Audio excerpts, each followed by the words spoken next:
3, 2, 1. And I'm looking at this camera over here. Welcome everyone. This is another segment of the newsroom. We have the 2 surviving mayoral candidates. This is for the Democratic primary. I would say it's probably a good chance that the next mayor is sitting here, although there are other people who are going to file, and whoever wins this race would meet those people in November. We have Vivian Flowers, state representative. We have mayor. We have the incumbent mayor, Shirley Washington. We'll get started. We're going to try to wrap this up in 1 hour. So without further, I'm Byron Tate with Pine Bluff Commercial. You're going to go second, so up to you. So what will the city look like and be like in 4 years if your opponent is elected? And how would that differ if you are reelected? I can't say exactly what it will look like if my opponent is elected, because I don't know exactly what my opponent will or will not do. But I know what it will look like if I am reelected. Right now, one of the things that we have not been able to accomplish during this term is homes, and I know that we need homes, and that's going to be one of my focus points as we move forward into this next term. We're going to look in terms of building affordable housing and also houses for the lower income people, the affordable houses and market rate housing is what I'm trying to say. And we're looking at building houses in all of our wards. We have some properties that we've gotten title on in the north side, and then we have properties in central Pine Bluff, eastern Pine Bluff, and then on the west side. We're getting ready to start there. We've already started the upgrades of our parks, branding our parks. We're going to have more activities for our youth, and we're embracing our youth. We know that we're working on improving the quality of education. We know that crime is going to be addressed. We're addressing that aggressively now. Even this morning, we're having a GVI Institute, and I've talked a lot about GVI as a crime-fighting initiative that we're engaged in. We're going to have more businesses, and economic development will continue to grow because projects that are underway, initiatives and partnerships that we have developed will continue, and we'll see a more vibrant, prosperous Pine Bluff with an improved quality of life. Okay, thank you. Ms. Flowers? You may read that again? Same question? Same question. What will the city look like if the mayor is reelected, and how would that differ from a Pine Bluff with 4 years under your head? So I think that looking back over the last 7 years, and I guess 3 months now, we could make a good guesstimate as to what it would look like. And you just heard the mayor speak about homes and affordable housing. And I've said this on the campaign trail that, a major issue and concern is about the loss of population, which has not slowed down. I've mentioned that we are the fastest declining MSA in the country, not in Arkansas, in the country. We've lost over 10,000 jobs. We've lost over 10,000 people. We know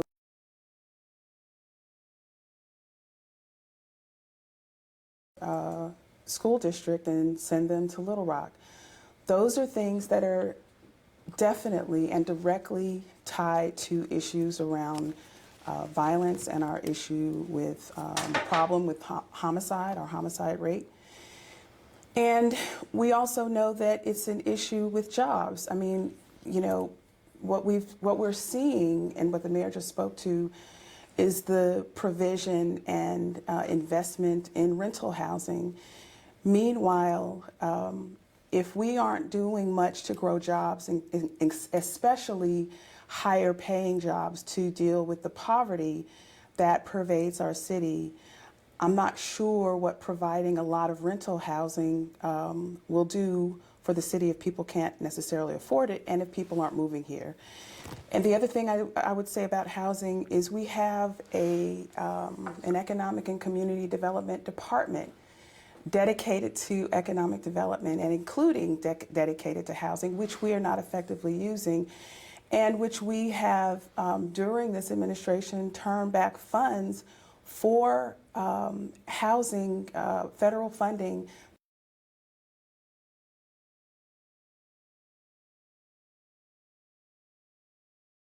who would be able to purchase homes.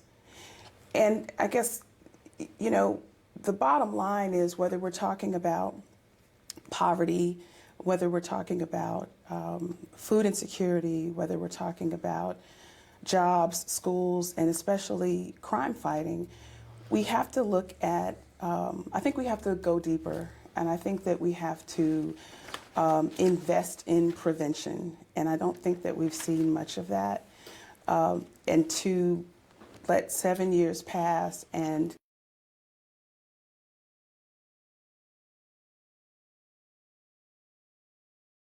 What And about so- 4 years under you? Yeah.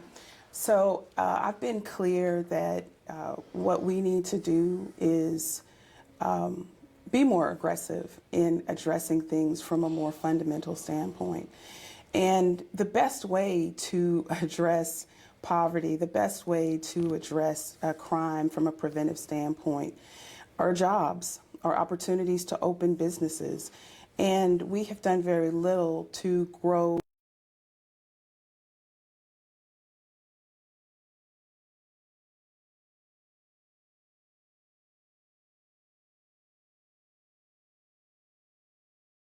very clear. There are two things I've talked about incessantly, and more recently I've added to that because that is an overlapping, I think, feature of number one, investing in our transportation infrastructure. Most cities don't have the level of infrastructure we have with rail, interstate, our port, and our airport. Right now, our airport it's a great airport. And people don't realize we have I think we have about 95 airports in the state. You can look to, and I've talked a lot about Harrison, Arkansas, a smaller city. They have managed to invest and cultivate partnerships, a partnership with FedEx. We have right here in our industrial park, UPS. We know that are engaging in retail activity online. We know that drones are being used, for example, by Amazon as well as Walmart to deliver same day and next day.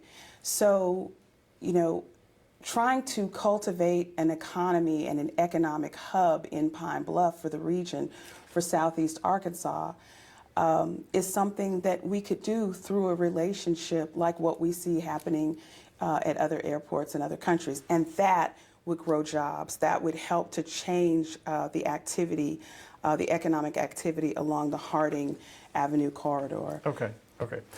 I should say we don't really have, this is a conversation. Yeah. And I don't have rules, but we just have an hour, so, you know, brevity would be asked many questions. On the other hand, do you want to respond to that? We can do rebuttals. A lot of if that's issues what and you a lot want. to talk about. Yeah.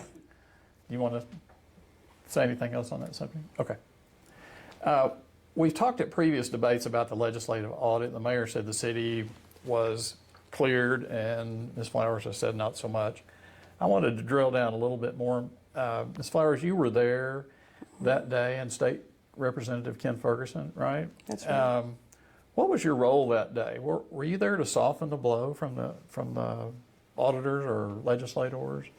No, I wouldn't say I was there to soften the blow. I was there to make sure that excited, maybe overly excited legislators didn't harm the city by overemphasizing something that would be addressed and that had been addressed in terms of, for example, information that had gone to the prosecutor, which at that point would be dealt by the prosecutor. And I think that that day the mayor made that point, or changes that had been made in our process to address, you know, the malfeasance and prevent it from happening in the future. I've served on audit before, and to be very frank, when you are dealing with those kinds of situations, again, the role of the audit committee is to review. And for the legislature to say, hey, wait a minute, do we need to pass legislation? Do we need to change rules? Do we need to make sure that in that area the prosecutor has been notified? Do we need to make sure that they've made adequate changes so that they don't come back before us in the future? And so I think that those issues were addressed without, frankly, drilling down on Pine Bluff to make it look like, because we are a predominantly African American city, that we can't handle fiduciary responsibility. So it wasn't necessarily to soften the blow, it was to make sure that that day and that opportunity to adequately address audit issues weren't used to harm the city and our reputation further. This is a little different than what we asked the other night, but you want to weigh in on this? So What happened that day? that day, I think what the legislature wanted to know is if we had put safeguards in place so that the audit infractions that did occur would not happen again. And we had definitely done that. We had worked with our accountants, our department heads, our attorneys, and we put all those benchmarks in place. And I think that we were able to satisfy the legislators when they questioned us in regard to what we had done and how we would make sure that the same infractions didn't occur again. And so as a result of what we had put in place, I think they were satisfied with our responses, and we were clear. Okay, thank To you. move forward. This question is kind of aimed this way, but certainly you can weigh in. I'd like to drill down a little more on Opportunity House. You know, it was going to be a homeless shelter. Now it's going to open apparently as a part-time day room. Is that a case, Mayor, of overpromising and under-delivering? This was, in fact, your baby and your dream. Well, we're not going to say over-promising or under-delivering. I mean, we're delivering more than what we had. We're wanting to start with a level of what we can ensure as being sustainability. And we know that with the grant funding for the company not coming through at the level that they wanted, we couldn't operate a full-scale facility. But what we know is that we're offering services that our people didn't have. And when we've offered, and I've said this before, emergency shelters in the past, the first thing people come in and ask is there any place I can shower? Or is there any place I can wash some clothes? Or do you have a clothes closet where we can get some clean underwear or clean garments? And so we're starting out year one, hopefully with the day shelter for 3 days a week, Monday, Wednesday, and Friday. We'll offer breakfast and we'll offer a snack. And then hopefully the second year in, we can get enough funding in and fundraising so that we can do a full-scale operation. Now, we could start out slowly with full-scale, but we wouldn't be able to sustain that at this point. So we're starting at the level that we can sustain through that year and build the program. My question is, you know, the stories that I went back and looked at, one said, and this was your quote, when DePaul USA came back and said $540,000, and you said, okay, as a committee, we decided that anything 500,000 and below we could do, so we're going to negotiate with them. $500,000. But you have said now you are just giving them $100,000. The city's going to give them $100,000. Now, where's the rest of, not that anybody put it in their pocket, but where's the rest of the money When for we that talked project? to DePaul, we never committed any more than $100,000 from the city. They were going to do so much of that from the grant money that they had applied for, and then so much from fundraising. And so now, So when you started out, we started out with $100,000 from the city end. when you did the request for proposals, you said, we want somebody to run a full-time homeless shelter, and we're going to give you $100,000. When we asked what would we have to contribute to that, yes, that was our commitment. Because $100,000 just doesn't go very far. We know, but they were going to be the operators, and we were basing that on what was happening at other facilities that we had visited That's how we got Okay. that budgeted amount. Would you like to weigh in on that? I couldn't speak to what was promised and what that process looked like. I would just say that, you know, this really is more a matter of prioritizing. And so I don't think we can have a full and honest conversation about the needs of the city as it relates to affordable housing, as well as the unhoused, and then at the same time ask the people to support a tax that exists or to renew a tax and not set those priorities with that funding.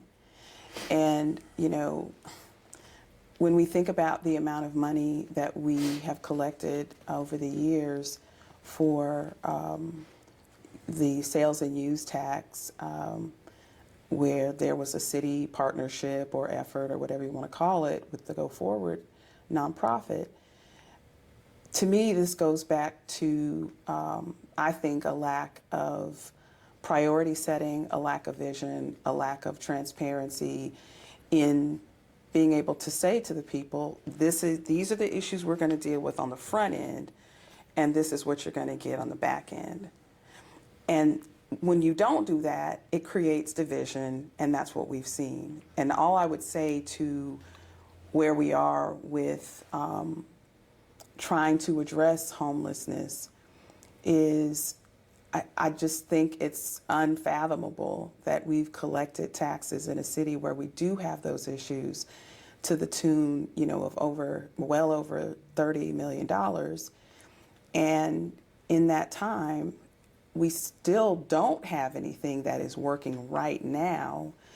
And our only, you know, municipal contribution to that is $100,000. Mayor, before I turn the page here, I made a couple of notes. You mentioned GVI. We talked about GVI before. Cities kicking in $500,000 for that, right? Over a 5-year period. Okay. So it's $100,000 a year Okay. over a 5-year period. Okay. How do you know when that's become on the tip of the tongue for a lot of people to talk about? But how do you decide if that's effective? That at the end of 5 years, okay, we know we're getting our money's worth here. What benchmarks are there? Our homicide rates reduced. We were just in a meeting this morning and we're looking at other communities where the program has reduced. One city will have gone from 12 homicides to 2 over a period of a year.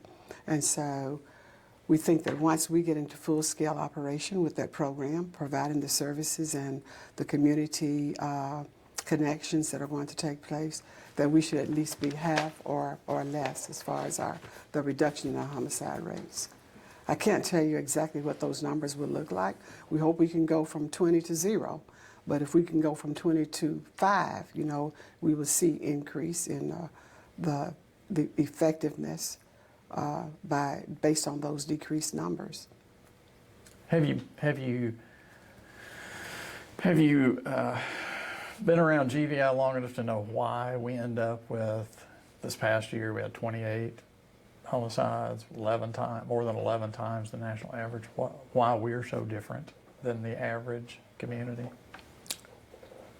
I can't say exactly why. I just know that we're working aggressively to change that picture, to reduce those numbers, and we'll have to stay anchored and focused until we make that happen. I feel that the connections that we have, the law enforcement training that we're getting, the training that we're getting with our GVI people, with the engagement that we have from the community and all agencies that are even in the room right now, with the training that we're getting from the GVI University that's taking place at the school, will all take effect in making our numbers go down as we continue to train, as we continue to address the issues. Okay. Do you have a thought on that? GVI or why we're so off the chart? I'll say this, you know, I think we've been off the chart for a long time prior to this administration, and I would say that because this has been a long-standing problem here and in neighboring areas and throughout the country, to me, it stands to reason that this should have been a priority day one.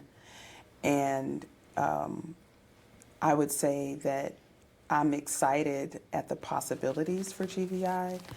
I don't think we can wait on that being the only solution. And, several of the things that I've pointed to are our existing resources and figuring out how to, for example, do a better job of recruiting and keeping law enforcement, as well as prevention through neighborhood and community policing, which we not only don't have much in the way of, but also I would say that we really have dismantled what we did have and what should have been grown, whether we're talking about the youth camp. I believe there was also a basketball program that was dismantled. The violent crime task force was dismantled. And we don't know why. I mean, I'm not only a candidate, I'm a citizen, I'm a state representative. I don't know why those things were dismantled. And again, we're 7 years in this administration, and we know that prior to this administration, that violent crime, particularly homicide, was an issue, and we're waiting on GVI to start working year 7. And I just think that's a problem. Again, a matter of priorities. I knew somebody who was on that violent crime force. What happened with that, you know? It was dismantled because of numbers. We didn't have enough officers to keep that going, and we have the detective division, and there are some other areas in the police department that are covering those duties that the violent crimes task force once covered. We're still doing that work. And then when we talk about GVI, there are several components to it, and it includes a community-based policing effort as well. So I think that once everything is in place and we're getting there, we're connecting the homes, the schools, law enforcement, the prosecutor. We have the sheriff's department, the city police department, all included in this GVI effort. I think it's such a research-based program that we can see how it all works together and how we will hit the ground making drastic improvements in the reduction of crime as we move forward. Okay, thank you. So some of these questions are inspired by ones we had at the NAACP, and there were other host organizations the other night. So thank you to the people who submitted those and didn't get their questions asked, but hopefully we'll catch up with a few of those. So next question, with go forward tax money soon to be out of the picture, what expenses will the city need to pick up if those expenses are to be paid for? And how will it afford to do that? And I'm thinking urban renewal, the generator, maybe there are other entities like that. And have you put a pencil to how much is going to fall into your lap after go forward money dries up? Once go forward money goes away, as far as projects that are on the table right now, we're working aggressively to make sure that those are completed with the funding that has to come in. You know, the tax will be collected through September, but it's always 2 months behind. So tax will be collected from September, October, November, and then hopefully we can finish most of those projects, if not all, by the end of the year. The projects that might be ongoing would be the operation maybe of the generator. We hope, with the increase in revenue that we're seeing, we feel that we'll be able to continue to operate the generator. We also know that our grant writer is paid for with Go Forward funding. We hope that we can continue to pay that salary through other city revenues. Revenue has increased for the city considerably, and we're doing much better than what we've done in years past. So we feel that any slack that's left that we'll be able to cover, it shouldn't be that much that we should cover because projects should be completed. So the projects are one thing, but I mean, there's like urban renewal. Shonda Griffin has a salary, I assume. Okay. And she's going to need paid. But that's been paid for with Go Forward. That's been tax paid for dollars, with right? Go Forward. We don't know how long that position will exist. We know that we are dissolving the other positions into other departments. Some of them are going to other jobs. What position? The positions of the urban renewal workers. Okay. There were 3 others. And The people who some tear down the houses and so forth. who operate the equipment and do the Yeah. work. So Ms. Griffin might stay for a period. We don't know exactly how long that will be, but we're looking at that now. And the generator, And she that may evolve over into, we're looking at the possibility of lapping that over into code enforcement, possibly. the generator, I don't remember why I was having the conversation with Bruce Lockett, the council member, but he said that might just go away because it's a $400,000 a year I think it's between 350. check that you write to keep that thing going. Has the city gotten that much bang for its buck, and can you see that existing in that same way at that same level? I think I'm it's gonna get to picking you. up. We're creating partnerships with schools. The schools are taking advantage of it. Pine Bluff High School, even Friendship. Also, we're doing a lot of job training down there. We're doing youth and adult entrepreneurship in the facility. We have even some game pod nights that are taking place there that's bringing kids off the streets on Friday nights. I was there just recently, and we had probably 25 to 30 kids in there between the ages of 17, well, I would say 15, because there were 2 or 3 that were 15. And we think that that's a good quality safe haven for them to deter them from crime or that criminal activity. But that will they the could city be engage able in. to afford that? I think they will be able to. I think we will be able to. Okay. Ms. Flowers? So this one's sort of a rambling question. I'm trying to be real succinct. Okay. I think that we will. I think the loss will be significant at a time where we not only need to address existing needs that have gone unaddressed. For example, the street department, I've said several times that it currently is underfunded just to maintain and to provide adequate services and maintenance to the city. The capacity is low, and we've continued over years to turn back dollars that have been budgeted.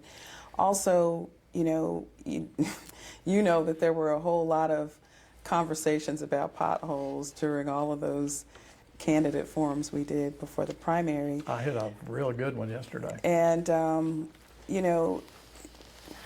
we had COVID dollars dedicated to the street department, and that money still has not been utilized. Meanwhile, there have been projects canceled, projects recommended to deal with these issues in communities, but even on Convention Center Drive, that project was canceled, but the money's still sitting there. So, without having an idea of how much money is sitting and has gone unspent, how much money's been turned back, I don't know. But the short answer is that we will have to focus on recapturing and being more aggressive about accessing federal dollars, state dollars, for example, the TAP dollars through Highway Department, so that we can do a better job of rebuilding the infrastructure, providing sidewalks where there are none throughout the community. And we've done some of that through partnerships, foundation funding, with the possibilities for growth that we could have. I think that we could be a lot more aggressive with that as well. We can anticipate that there will be growth from the casino revenues, but I think that we have to really sit down and figure out how we can work together to expand our opportunities around tourism and placemaking.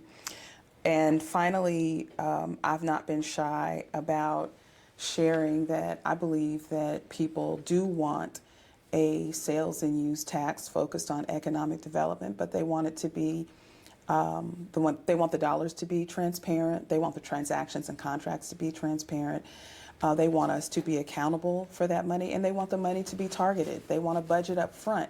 They want a timeline and deliverables up front, and that is something that I hope to be able to work with the City Council, community leaders on to help develop and define, so that if something like that is put back on the ballot, that it's something that the people can trust and it's something that the people can support. So that was actually my next question. And before I pitch that to you, so the question is, should we afford the generator? If you're mayor, are you going to write a check for $400,000 to keep the generator going? The short answer is no. But I would add that Does urban renewal just go away? I would add that I don't know. I don't know if we can afford the generator, but I think that there's a place for what the generator has purported to do. I saw it work in North Little Rock. I think it can work here. And I think it can work in a way that accesses more resources, as well as creates or focuses or, defines a partnership that includes UAPB and the business incubator. Because I think that while the generator has focused on bringing young people in and providing opportunities there, I think we've not seen enough entrepreneurship and small business starts and assistance. And I'll stop there. All right, Mayor, the tax question, we've talked about the go forward tax going away. Would you be for another tax to take its place? How much, and what would you use it for? Did you cover all that, I guess? One of the things Okay. One of the things that I think I said when the go forward tax was defeated the last time in November was one of the things that I would do would start meeting with our citizens in town hall meetings to identify exactly what our vision is for our city as we move forward. Then once we put that in place, we'll have to determine how we'll pay, what money we will need and how we'll pay for that money. We may have to tax ourselves to make it happen. We don't know, but it will be a decision that is made by the people.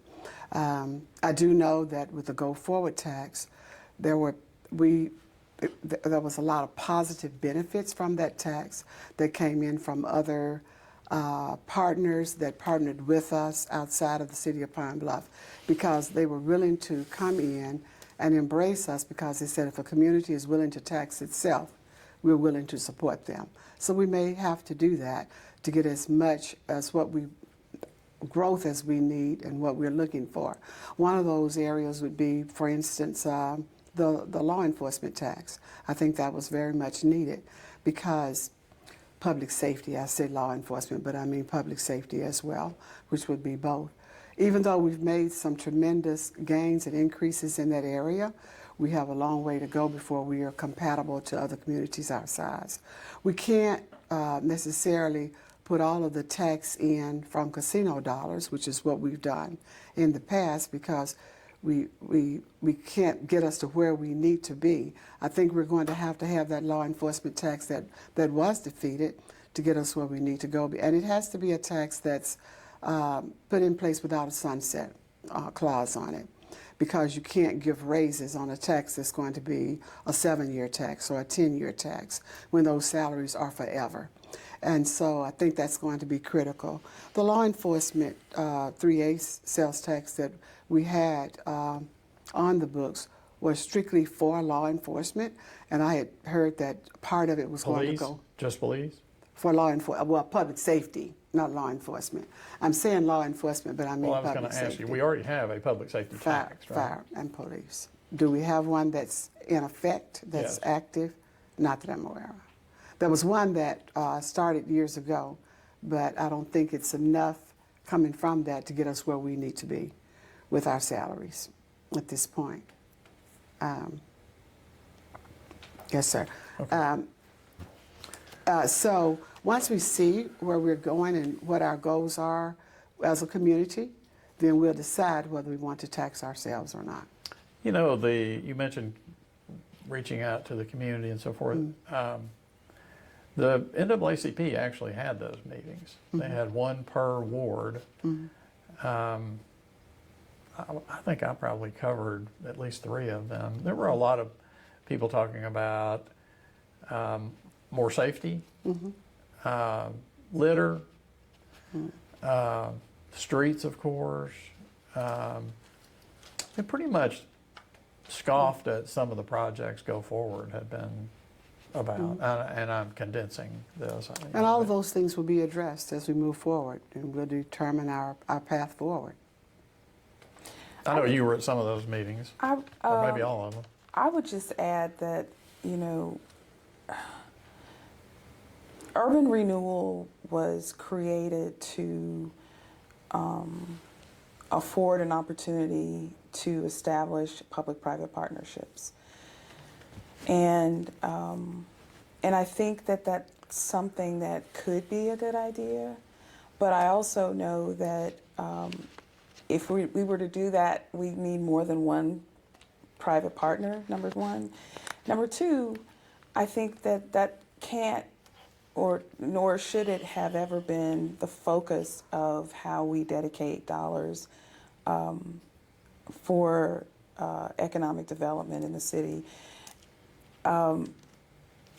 If we look at El Dorado as the example, and that was the example that Go Forward was based upon, El Dorado grew specifically and directly tied to their tax, grew 70 jobs, well-paying jobs. As a part of the public-private partnership, they also established the El Dorado Promise. And that's been discussed a lot in our interviews and in our candidate forums. Anybody right now can go to the El Dorado Promise website and see the successes for students who got the scholarship and who didn't, for the school district, for the schools, and what it did to stop the bleeding in terms of the mass exodus that you saw in El Dorado, which is what we're experiencing now still. So I mean, the whole purpose of that was to get kids into the public school system. To keep, and it worked to keep them, okay? They didn't have a net gain, but a lot of the movement out of the school district stopped and kids stayed. Because I mean, is our school district ready for that? Would you want to push kids into our school district? Is it ready for prime time in that way? Yeah, I think so. I mean, the school is established, and we have educators. We have an infrastructure Well, I mean, they in just terms got of off administration. state control not too long ago. Right. Because they haven't been functioning. Right. I mean, but that presumes that state control was wholly beneficial and that there couldn't have been other measures and reforms to get us to where we needed to be. I mean, you had, academic distress, you had fiscal distress, and you have that at schools all over the state. That doesn't mean that kids didn't do well. That doesn't mean that we don't and didn't have good teachers. That doesn't mean that we didn't have strong administration in place. But a large part of our problem was the fact that we were losing families and we weren't gaining families. And so when you don't have that money coming to the school district, then you lose money. When you lose money, you lose programming, you lose teachers. That doesn't mean that the kids can't perform, and that doesn't mean that the teachers who remain can't teach the kids and get them prepared. So, it wasn't that long ago that we, were turning out Gates scholars.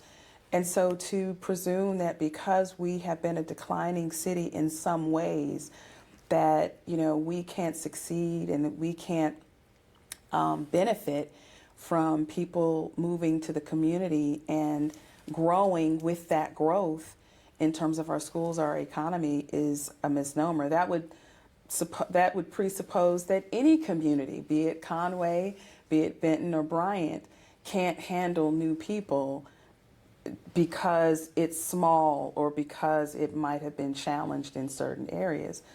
I don't think it's any different for Pine Bluff. You know, we can grow just like Bryant and Benton and all of these other communities that we've seen grow around Little Rock and as bedroom communities, and we can help the same for smaller cities as well.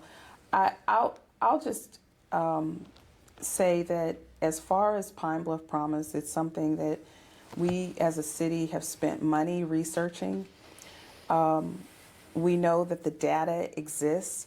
We don't even necessarily have to do it just like El Dorado. You know, we could be creative in growing our infrastructure as it relates to high quality pre-K. We could make sure to direct students and provide scholarships for students who, at least starting off, could go to CARC and our four-year college, so that we can invest in young people who want to pursue vocational certifications, because we know we need that here. We know we need plumbers and welders, electricians. So it's not that we have to do it one way, but we have to make the commitment. We have to make the commitment, and I believe that, you know, Pine Bluff is even better poised to do a stronger Promise program than what we saw in El Dorado, because we could support young people who want to go to college, whether it's here at our four-year or another, you know, where there are programs where those kids might want to major in things, but we also have a two-year. I think sky's the limit, and as far as us not having a Murphy Oil, the beauty and benefit of Pine Bluff is we have an industrial park full of businesses that want to see the commitment, that want to help our kids, but it's not up to them to do it. There has to be leadership and there has to be vision. So we've talked about this, and I know these things are all interrelated. You know, are people leaving because the school district, or are people leaving because there's not jobs, or there's crime, or whatever? If you had to put your finger on it, what would you say is the chief reason? Has the city ever gone and asked people who left and said, you know, what happened? You lived here for 30 years, now you're on.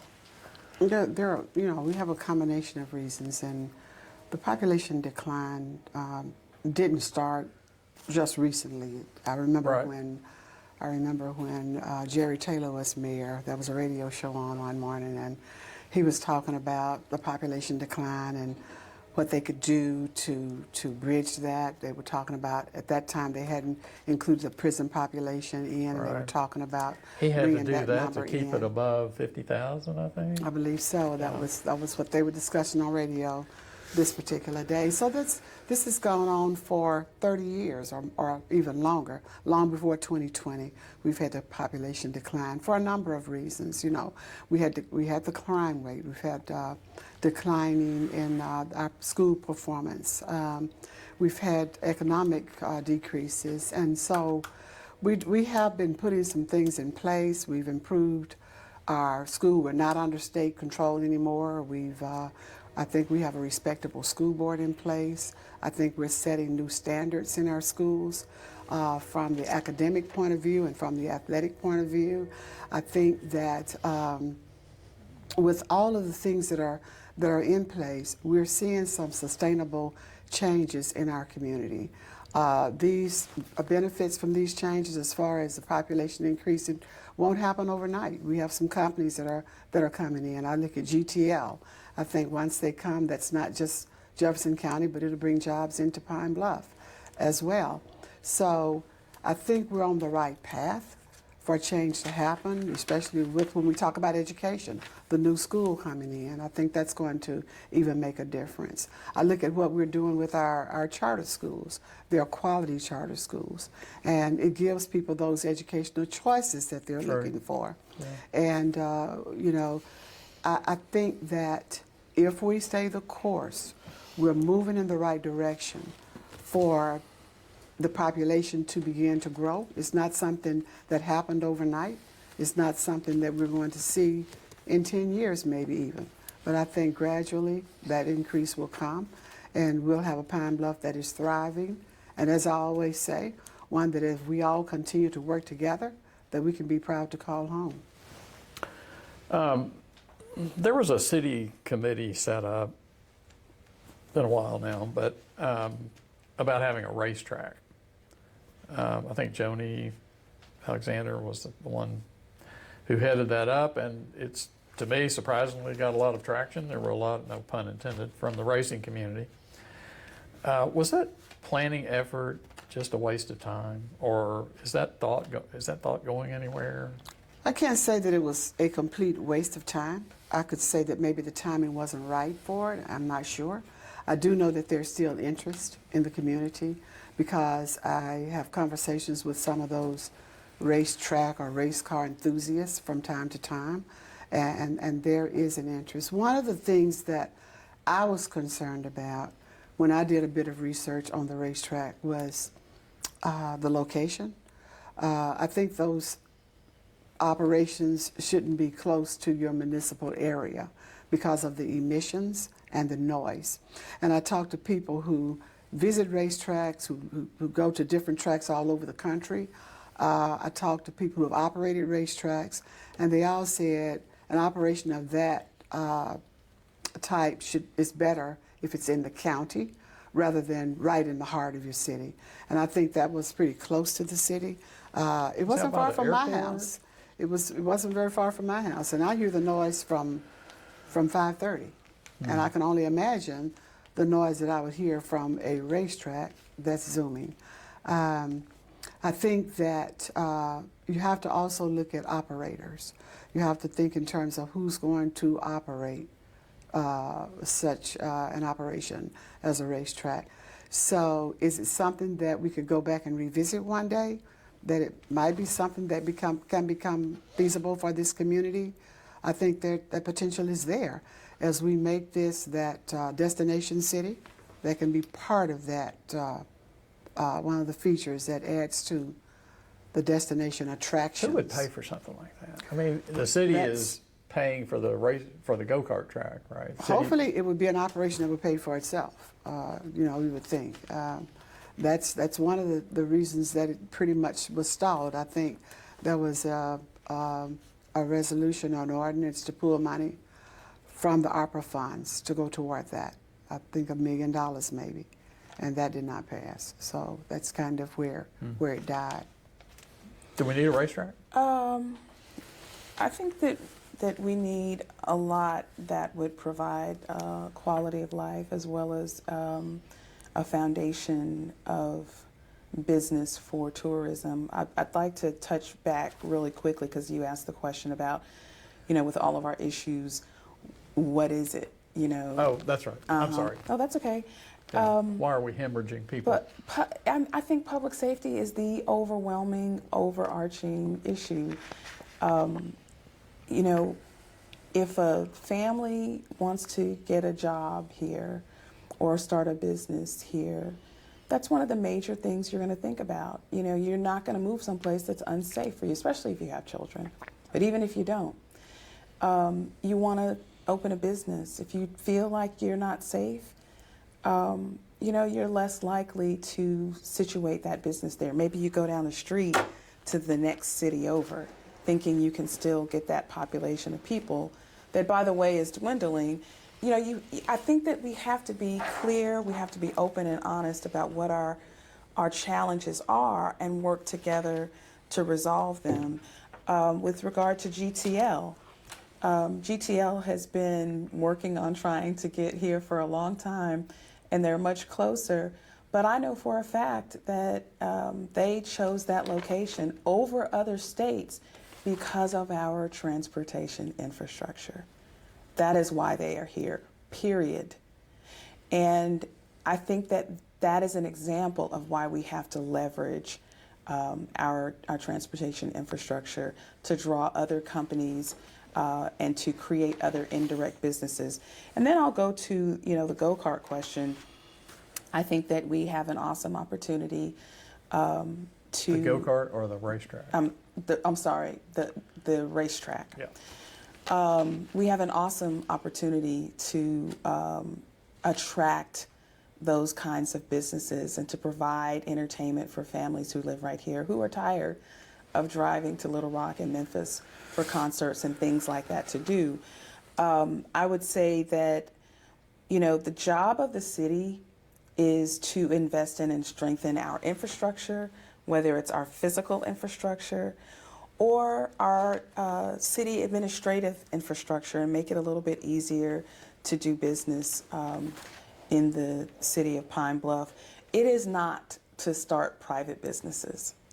And I think that that's where we have wasted a lot of time and money, rather than creating an environment, improving our branding, improving, our communications and marketing of our city, focusing on not only tourism, but, for example, what do we do to make the entire downtown more attractive? Could it be we partner with AT&T, and while we deal with the copper theft issue, we also invest in high-speed broadband in our historic area that might draw business.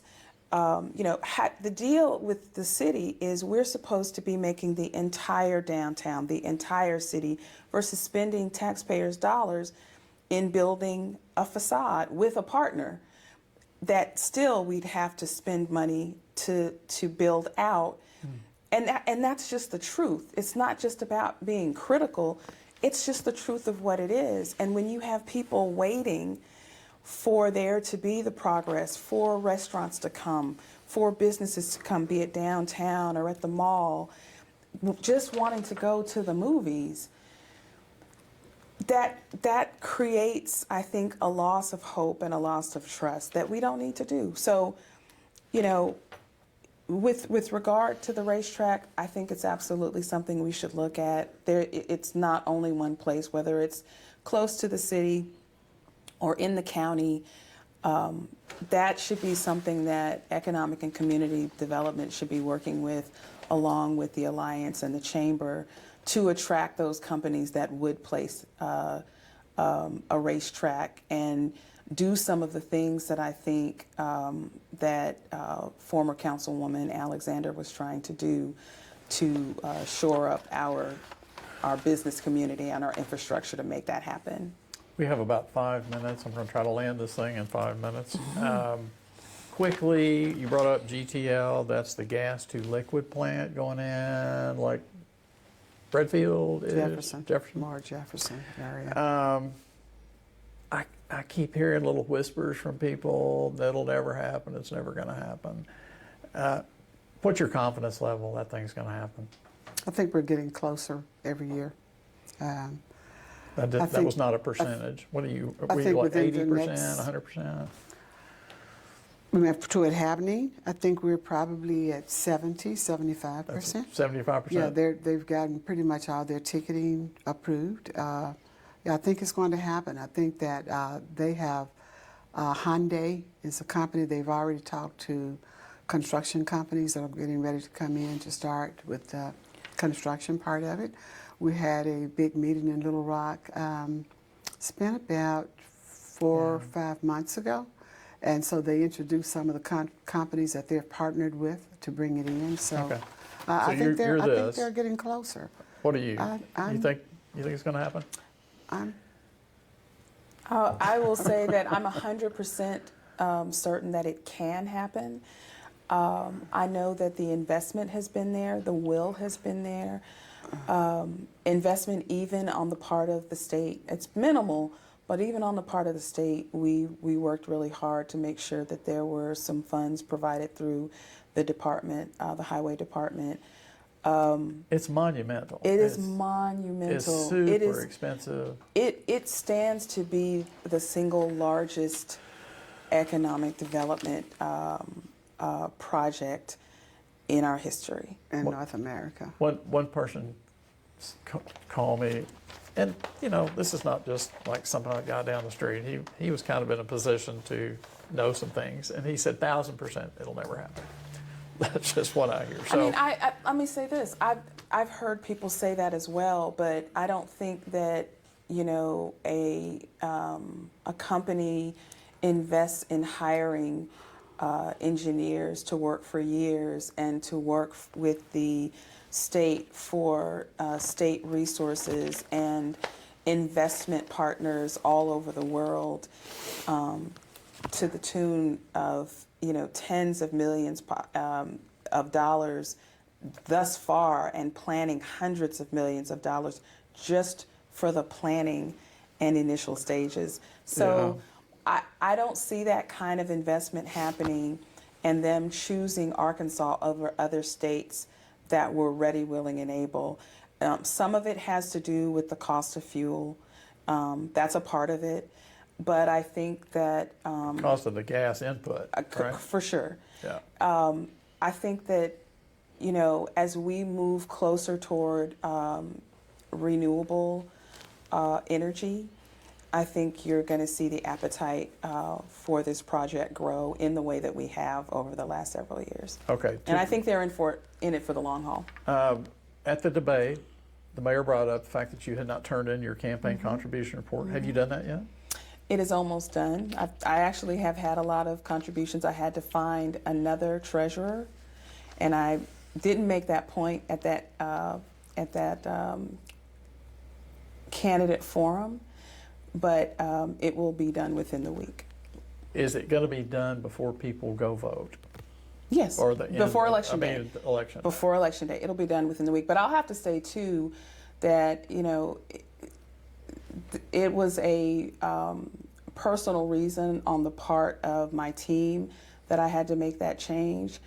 I'm almost relieved that we had to, because I think that, you know, based on the article that we saw in the paper yesterday, supporters of mine can't feel confident if they are an employee or if they have a business that they won't be punished or attacked for supporting Well, let this me just say, campaign. the mayor turned hers in on time. Sure, for sure. And you are the candidate that has preached transparency quite a bit. Absolutely. So for you not to turn it in is not very transparent. I for think whatever that, reason. I think that it would be fair to say that it is not a good thing to be late, but I think it would be not transparent to not do it at all. And I'm telling you that I have collected my information. My information is available to report, and it will be reported before the end of the week. Okay.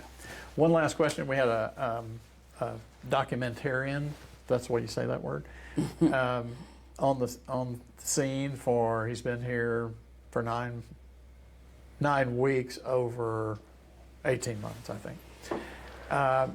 What do you hope that he captures in his documentary about Pine Bluff? He's trying to get to the bottom. His focus is the abandoned buildings, but I think, you know, the look of Pine Bluff for a documentarian will definitely go deeper than why is this building vacant. But what do you hope to see out of that? I hope to see that he sees a community that is embracing, that even though we have a long way to go, that there is hope, and that there are people who love this community enough to tenaciously continue to move forward, to make progress as we work together to bring about that change. And I think that just based on some of what they've seen coming forth from changes that are being made downtown, that are being made by the businesses that are beginning to come in. You know, we're losing businesses, we're gaining businesses. I look at, let's say, Underwater Seafood down on the end of Main Street that was once an abandoned, an old abandoned seafood house, but now that is bustling and thriving. I think he can look at areas like the art space and the artworks on Main Street that were basically an old automotive shop that was abandoned pretty much, and the area where we have the new Friendship School on Main Street. I think they can see growth, they can see change. It's slow, but it's sure, you know, and I think that they'll see a community that is resilient, I think there are enough of us who are serious about moving our community, who are about saving our community and rescuing this community, for him to have a documentation that will show that there's hope for Pine Bluff. Okay. I didn't give you a chance to talk about Ms. Flowers' lack of, or her late campaign contribution report. Do you want to weigh in on that? Well, actually brought that I think up. it's important that, well, I did bring it up, but I think it's important that that we are transparent. I think she's satisfied that with her response. I've been in this arena for just 7 years, and I've never been late with a report. I think that's critical, but I think there are reasons, and she's said that she's coming forth with her updated report. Okay. I do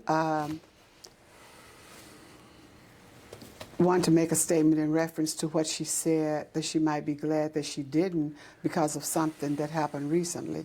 And I think that she's referring to what happened with the businesses on Blake Street, on East Harding Street, with the code enforcement, well, not code enforcement, zoning and inspection, citing them for having events. I want to be clear and letting the public know that I played no role in that. As far as I'm concerned, the zoning inspector was doing her job. It just happened that timing was off. It seems as though the article in the paper insinuated that I might have played some role in signs being removed from those premises, and I had nothing to do with any of that. Just as their signs were reported being removed, mine are disappearing as well. But I'm not playing a blame game on it. I don't know who's doing it. I had 3 signs in front of one business. The lady who was inside the business said a pewter SUV drove up out, pulled the signs out of the ground, threw them in the back, and drove away. I have no idea who it was, and I'm not trying to point fingers at anybody's camp for doing it. And I don't feel good about people insinuating that somebody on my team is doing that. That's not the way we operate. We never have, we never will. So I think that it would be wonderful if we would just respect each other as we go That'd be through this nice. campaign. Okay. Did you want to talk about the documentary, or do you want to say something else Just quickly about about the documentary, I think that we've seen documentaries and film footage and posts about Pine Bluff, and I think the way to overcome the negativity that we see in those is to deal with our challenges openly and aggressively. I do hope that he shares that the people who live here love this city and want to see it thrive. And I'm hopeful that that'll happen. But I think aside from any documentary or post or anything, we just got to get to the business of dealing with our challenges, many of them long-standing, some of them recent. I just think we have to be aggressive about it. As far as the issue with the 2 businesses, when people who are supporting me come to me and tell me that what happened, of course I'm concerned. I'm concerned not only as a candidate, because obviously as a candidate, you can't get the support you need if people are unwilling to come out publicly, or if people who come out publicly feel like they're being punished. That is antithetical to, number one, a successful campaign, but it's also antithetical to a democracy. And so it's not just about assessing blame, it's about making sure that people are aware of what is happening. And the only thing I would say to that, I don't know who was involved, who knew what. That's not my issue, it's not my problem. The problem, I think, that is all of ours is if we have a city government where it's not just one agency. We're talking about the city collector's office, not code enforcement, and the fire marshal. The one business was accused of, of having illegal events, and without going into all of the issues, what I do know for sure is, you can't send a cease and desist letter and prohibit that business from continuing with what they do without a process that includes the courts, without that business having an opportunity to say, hey, no, this is what was really going on. And they weren't given that opportunity, coupled with the fact that signs were missing. And with the other business, you know, that was two different agencies. So when you have two different out front business supporters and that happens, and you're dealing with three different departments along the same time, it's a problem. And it's not about pointing fingers. It's about making sure that people who have actually stayed here in this community, opened businesses, completely renovated abandoned structures, and are active community members and are interested in being a part of the process and voting, no matter who they support. That should never happen. The mayor suggests it could just be a timing thing. And you know, from talking to the fire chief, it's like, yeah, we call people once a year. Ms. Hill said she had seen the one person post online that she charges $25. She said, there you go. It's an event center. She can't have an event there because they're not cleared for having events. There could just be it could have happened, but it not happened because somebody was trying to be mean to your supporters?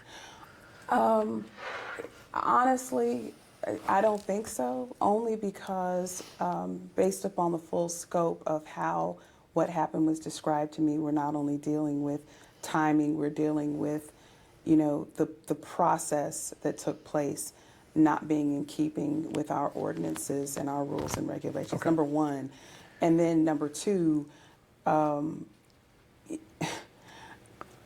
just think that when you're dealing with two people in three departments, I just think we need to look into it. And I would have liked to have seen leadership say, you know, that's unacceptable. We'll look into it and call those members of our community personally to see what happened, versus, oh, it's just timing. You know, I've talked to enough people, and I know a building that has been permitted and has been renovated and been in existence for a year. I don't know many other people in the community where they get a call from the fire marshal out of the blue to come do an inspection for a building less than a year old. Okay. Or a little over a year old. Do you want to say any more about that subject? I think that there's always that right to appeal any and every decision, and that's what I would recommend that they do. Okay. So I failed miserably in landing this thing in an hour. We're at 70 minutes now, but I will give you 30 seconds if you'd like as a closing statement, so we can just wrap this up. You went first. You want to go? You got the first question, so you can. I'm fine. Close up. I'll just say that I've been very clear that we need bold leadership to deal with longstanding and very serious problems. I've been very clear that we need to address the dearth of activity and commitment and investment in our youth and our economy, specifically focused on our transportation infrastructure, on tourism, and we didn't get a whole lot of time to talk about retail. And I've been very clear that we need to more aggressively address public safety.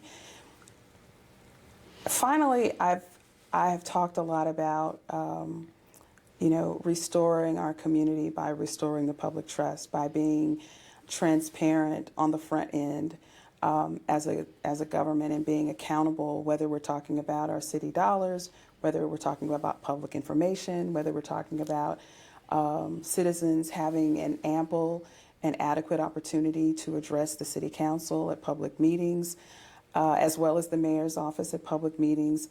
Those are things we do on the state level. Those are things we do in other municipalities and other counties, and I think we can do it here. Finally, I think that the appetite for change in the wake of some of the malfeasance and mismanagement that we've seen over the years, specifically as it relates to the sales and use tax and the go forward partnership is something that I think that we can correct. And it's something that I think people have made clear that they want to see change.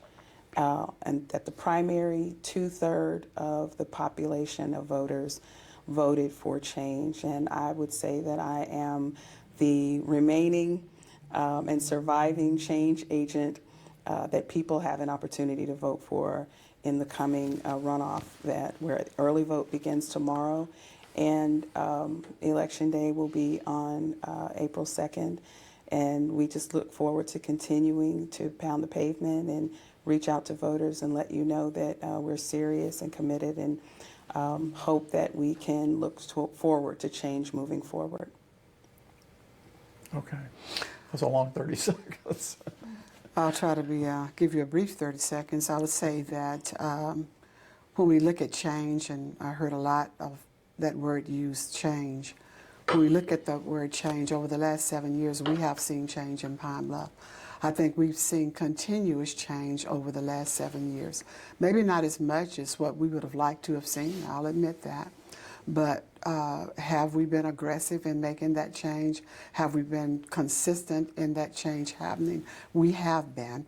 And as I look at other communities, and I said this just a day or so ago, I was looking at Conway, for instance. The mayor who is there now has been there since 2017.